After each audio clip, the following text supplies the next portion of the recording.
expect Batman to be a fucking ninja. These videos are not for children. If you are a children, then piss off. Hey there, I'm the Infuso, and welcome back to taking a look at the most bizarre Batman ever put to video. And that's including my non-Batman, Batman-related project from back in the day. This still beats it. One thing I need to comment on is that this movie is only an hour and 25 minutes long. That's hardly even long enough for it to be considered a movie. And yet there's so much to comment on here that in this mere less than an hour and a half long movie that I've been forced to split my review into two. And not only that, I needed to take over a year-long break in between part 1 and part 2. And everyone trying to correct me in the comment section, I can hear you in the back of my mind already. I made that video a long time before it was posted. As a matter of fact, so much time has passed in between me making part 1 to now making part 2 that you may realize that my branding has changed. Yeah, back then I used to call myself the SIJW, and now, you know, just plain old V Infuso. People were getting confused. Plus, when you enter a venue and somebody actually recognizes you from YouTube and calls out to you, social injustice warrior, it's gonna alter your perspective and make you rethink a couple of your life choices. But like I said in my first video, you ain't seen nothing yet. This movie is by far the strangest Batman story ever animated. And with that being said, let's pick this back up where we left off. And if you haven't watched part 1 of the video, or it's been a while for you, I suggest you go back and watch that. Because as a matter of fact, it's been so long for me that I had to go and do the same thing. Now, where was I? Penguin, whose eyebrows are shaped in the form of the bat symbol, for some reason. Was that even intentional? I don't know! Penguin, Poison Ivy, Deathstroke, Two-Face, and now Gorilla Grodd are all shown to have different power converter to Grodd's Quake engine. Until Grodd can gain access to them, they can't go back to the future. Great Scott! Isn't eating a banana a little cliche? Says the cat burglar in the cat costume. I give it to you. You got me there. Right. I don't know if I mentioned it before, but the movie really excels in creative visuals. The cinematography of this movie is top-notch. It has a lot of interesting shots that help tell its tale, and I really enjoy this. I feel like the people who made this movie really cared about the story they were telling. They could have very easily used standard angles and just allowed the story to unfold in front of the viewer. You know, some really uncreative and unimaginative shit, like me whenever I tried to direct anything at all. It was just kind of point and shoot, just let stuff happen in front of you. But shots like this seem to have more purpose. Sometimes it's to tell us more about the characters without always spelling it out for us. Well, no time to continue analyzing the movie. I need to get back into ripping it apart. You are a sad, strange little man. Bruce wakes up 2 days after the explosion to find his old Bat-Cowl destroyed. Luckily, Aeon had one on hand. Of course! No! No! No! We don't do that here. But he still decides to wear his messed up one anyway because, you know, it's symbolic. Batman begins monologuing in something that sounds like it'd make more sense as a narration or a voiceover. But here, he's just speaking aloud and talking about his present feelings as if they were past tense. As if he were in a moment in time that had long passed. Not one that is currently unraveling. Luckily, a new camera angle shows that Batman isn't in fact talking to himself, which is a good thing because he already has enough people in his rogues gallery that already do that. I'm looking at you, Harvey. Both of you. But still, why is he talking like this? Batman gives his team a pep talk before we switch animation styles. And this will not be the last time that happens in this movie. During this scene, each person figures out their role. Nightwing and Batman will learn the Bat-Clan's signature fighting style and teach them theirs. By combining styles, they'll be unstoppable. Red Robin...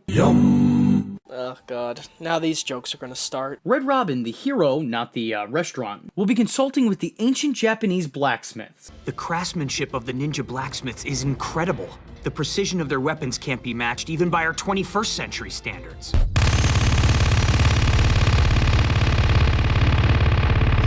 Are you sure about that? So basically, Red Robin will get the weapons. That's his job. And Alfred has the most important job out of everybody. He's gonna make some bread. Well, you know what they say. Wars are won on full stomachs. I'm part of a team! Following this, Robin rushes to Batman because Monkey Chi... Oh, Monkey Chi. Oh, wow. Monkey Chi is in this. How did I forget about Monkey Chi? Because I didn't want to remember. because I didn't want to remember. Following this, Robin rushes to Batman because Monkey Chi apparently has another message, this time from Red Hood. And where the hell is Monkey Chi getting all these goddamn messages? You want answers? I think I'm entitled. You want answers? I want the truth! Is this monkey a character or a plot device? Well, never mind that, because we're in for yet another animation change. The visuals are nice, but it feels really out of place here. Red Hood is looking quite different these days. Looking a lot less biker badass and much more like he's wearing Lady Gaga fetish gear. Yeah, go ahead, tell me that's something you wouldn't expect to see in one of her music videos. Hood stumbles upon a small farm where he asks for a cup of water from a green-haired farmer and his blonde, pigtailed wife. Gee, I wonder who these people are. And hey Jason, whoa, buddy, relax. You know, some people just say thank you. Red Hood viciously attacks the farmers and demands they show their true faces. And then he puts the boots to them. Medium style. But what is this? What is this freeze-frame B-roll in between punches? What is going on in this movie? I feel like I'm having a stroke while on acid. What even is this movie? Batman makes the save for the two familiar farmers and confronts Red Hood. And we're shown all this through the victim's eyes. Sort of. You know what, I'm just gonna look past this because like I said, we have a lot of insanity to fall into here, and we haven't even reached the rabbit hole yet, let alone fallen down it. We're kind of just following the White Rabbit and his trail of pellets. Fade to black, only to return with Batman questioning the green-haired man, who explains that he and his wife can't remember anything about their past. Batman apologizes for Red Hood's behavior, and as they're about to take their leave, the couple become ecstatic over seeing a sprout. Don't let them fool you, Batman. They're up to their same old tricks. I'm not so sure, Red Hood. He's not the Joker, at least not anymore. They both lost their memories in the explosion. There's no need to bother them. The world's greatest detective, folks! As Batman and Red Hood exit, the excited couple's celebratory laughter turns into that of lunacy. And oh gee, I wonder if they're really cured. Have I mentioned that Batman sucks? How is it someone who is supposed to be as intelligent and as knowledgeable as you is constantly fooled when even all those around you, your trainees, your closest kin, your wards, they seem to know better? How's that possible?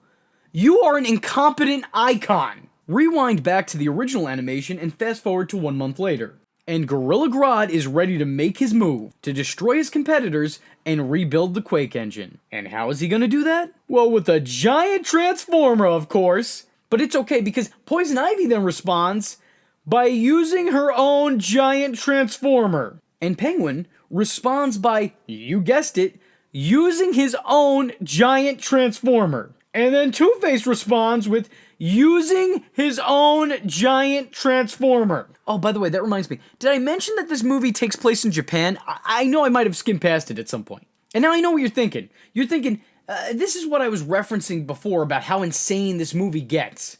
But just you wait. Just you wait, because this is just a warm-up. And hey, look, I don't want to throw out any claims. I'm not really into cancel culture here, but judging by that Terra storyline in the comments, I'm gonna demand that we see that young-looking woman's ID. Slade, I don't trust it. I don't trust it, man. Yeah, he's kinda sus, though. Just a little bit sus.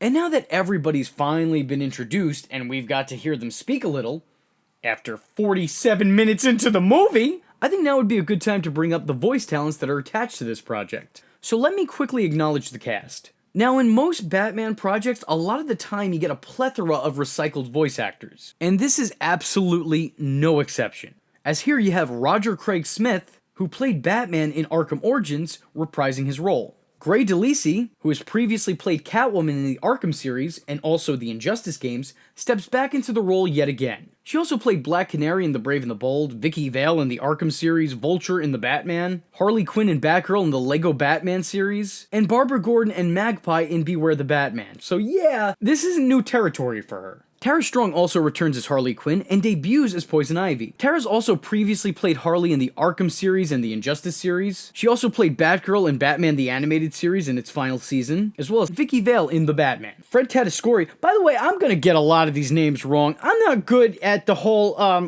talk thing, so I apologize for that. Fred Tatasciore plays Gorilla Grodd after previously playing Bane in the Arkham series, Ra's al Ghul in the Batman Begins video game, Bane in Lego Batman, Solomon Grundy in Arkham City, and Sergeant Rock in Brave and the Bold. Yuri Lowenthal plays both Robin and Red Hood after previously playing Red Hood in Batman Unlimited. Will Friedle, who is probably best known as Terry McGinnis in Batman Beyond, and also played Gearhead in The Batman and Blue Beetle in Batman Brave and the Bold, plays the role of Red Robin. Tom Kenny reprises his role as Penguin from the Batman, Lego Batman, and that Batman Teenage Mutant Ninja Turtles team-up. He's also played Deadshot, Plastic Man, and Babyface in the past. There's clearly a fair share of returning talent here, so this movie obviously cared enough to get the voices right. There's also new additions in Eric Bauza, who would play Two-Face, and Tony Hale of Arrested Development fame voices the Joker. And following this, he would go on to play Dr. Psycho in the Harley Quinn series. The voice cast is really, really good. Everybody sounds like their character. Now, back to everything else. Back at the Bat Spa, I guess, they have that scene. You know that scene where the good guy gives exposition and explains his plans to the audience. The one where all his accomplices get one line of dialogue chiming in. The one you see in every CW superhero show? Yeah, that's the one. It ends with Batman deciding that he will no longer be Batman. He will be Sengoku Batman. Oh, great. Now some weeb is gonna make fun of me in the comments section for that pronunciation. It was bad enough when I had to read all those names, but now I'm gonna be lectured about anime. So let me just go out of my way to say this now. I will only accept your criticism if you are actually Japanese. And then, even then so, I will still more than probably likely ignore it anyway. So really, you're just wasting all our time. Elsewhere, the villains clash in what looks to be the funniest round of Rock'em Sock'em robots. Hey, I'm not caught up. Can someone tell me what season of Power Rangers this is? I mean, what in the name of Pacific Rim is going on here? Have I mentioned before that this movie is Japanese? In all seriousness, I'd be lying if I said I didn't enjoy all this. I mean, yeah, it's mindless entertainment, but it's entertaining mindless entertainment. I know a lot of you guys are getting confused because I'm making a lot of sarcastic comments, but that's kind of what I do here. It's a big part of the channel, so I'm going to apologize in advance. But all joking aside, I actually don't hate this movie. I like it.